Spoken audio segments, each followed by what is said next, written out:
C'est une rencontre qui réunit environ une quarantaine de participants dont l'âge est compris entre 18 et 25 ans.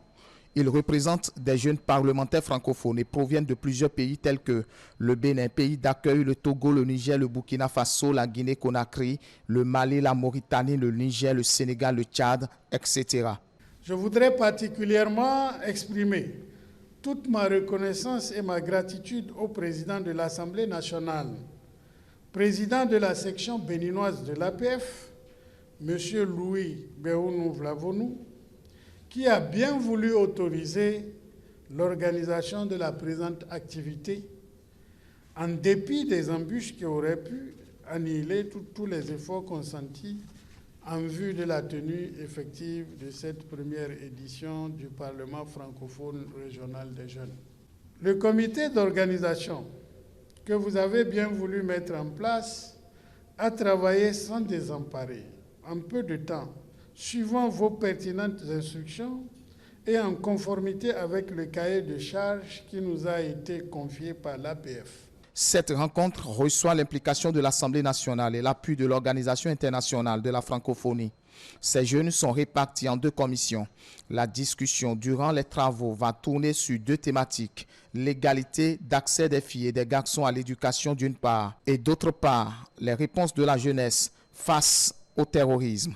À titre de rappel, nous avons tenu une première réunion à Niamey en décembre 2021 en vue de la mise en place de ce Parlement francophone régional. Vous le savez, les jeunes sont l'avenir de toute société. Les jeunes d'aujourd'hui seront les leaders de demain. Mais les jeunes sont aussi et surtout les acteurs du présent.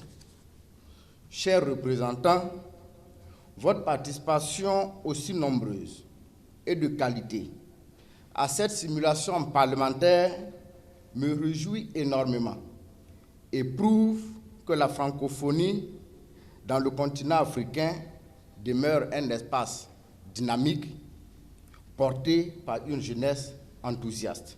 En d'autres termes, cette rencontre internationale se veut une simulation parlementaire. L'enjeu est d'offrir à ces jeunes parlementaires une implication active dans le processus politique. Je vous encourage fermement à profiter de cette session pour développer vos compétences en art oratoire, apprendre les uns des autres et vous engager activement dans la lutte contre le terrorisme, l'extrémisme violent et que sais-je encore.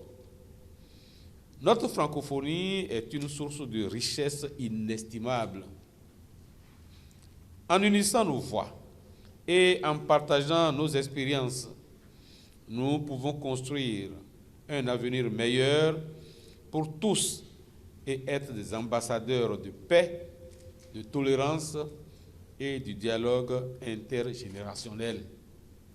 C'est sur ces mots d'exhortation que je déclare ouvert ce mardi 18 juillet 2023 les travaux de la première édition du Parlement francophone régional de l'Afrique. Les résolutions qui seront issues de ces assises seront transmises aux parlementaires de l'APF lors de la prochaine Assemblée régionale Afrique qui va se tenir visiblement début 2024.